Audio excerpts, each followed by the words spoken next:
ప్రతి సంవత్సరము శ్రీ భద్రకాళి సమేత కొత్తకొండ వీరభద్ర స్వామి కొత్తకొండలో ఉన్నటువంటి ఆలయంలో 27 రోజుల పాటు నక్షత్ర మాల అలంకరణ జరుగుతుంది. నేను గతంలో ఈ దేవాలయానికి వచ్చినప్పుడు మీ అందరి ఆశీర్వచనంతో, దేవుడి ఆశీర్వచనంతో శాసనసభ్యుడిగా గెలిస్తే ఈ మాల దీక్ష చేస్తానని చెప్పడం జరిగింది. దానిలో భాగంగా ఈరోజు ఈ దీక్షను తీసుకొని 27 రోజులు ఈ నక్షత్ర దీక్షలో దేవాలయ భగవంతుని నియమ నిబంధనలకు అనుగుణంగా పూజా కార్యక్రమాల్లో పాల్గొనాలని నిర్ణయం తీసుకోవడం జరిగింది. దీని యొక్క ముఖ్య ఉద్దేశం, ఇది ఒక చారిత్రాత్మక మహిమ కలిగిన భద్రకాళి సమేత వీరభద్ర స్వామి. నిన్ననే శ్రీశైలం వెళ్ళడం జరిగింది. శ్రీశైలం 2వ ద్వాదశ లింగాల్లో భాగంగా దేవుడి పక్కకు రాగానే భద్రకాళి సమేత వీరభద్ర స్వామి విగ్రహం ఉంటుంది. బయటికి రాగానే వేములవాడ రాజరాజేశ్వర స్వామి విగ్రహాలు ఉంటాయి, పూజలు జరుగుతాయి.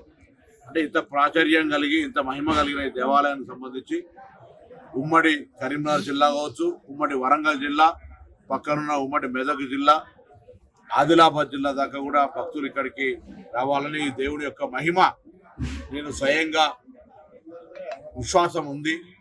ఈ విశ్వాసం అనేటువంటిది భక్తుల యొక్క ఆకాంక్షల కారణంగా అందరూ కూడా, ఈ ప్రాంతంలో ఉన్నటువంటి వాళ్ళందరూ కూడా ఈ దీక్ష నా ఒక్కడి మంచి కొరకే కాకుండా సర్వేజన సుఖినోభవ అన్నట్టుగా రైతులకు వ్యవసాయ పరంగా కావచ్చు, ఈ మధ్య అనవసరమైన అనేకమైన అనారోగ్యాలు వస్తున్నటువంటి పరిస్థితులలో ఆరోగ్యంగా ఉండడానికి సంబంధించి కావచ్చు, ఈ విధంగా అందరూ కూడా బాగుండాలనే కోరికతో కూడా ఈ దీక్ష తీసుకోవడం జరిగింది.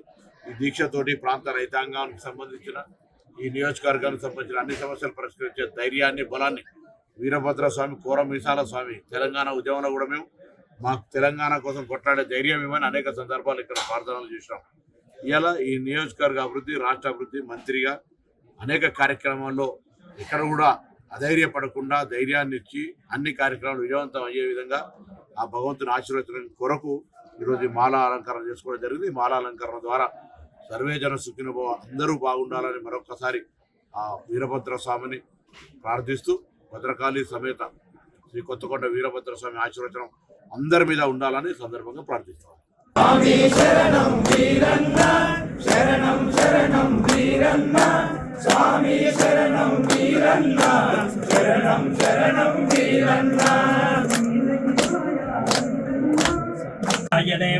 वर्षऋतौ श्रावणमासे शुक्लपक्षे अद्याद्वितीयायां भौमवासरे शुभनक्षत्रे शुभयोगे शुभकरणे एवं विशेषनिष्ठायां शुभतिथौ तस्य ग्राम यजमान आचार्य अर्चक पाचक परिचार्याधीनान् सर्वे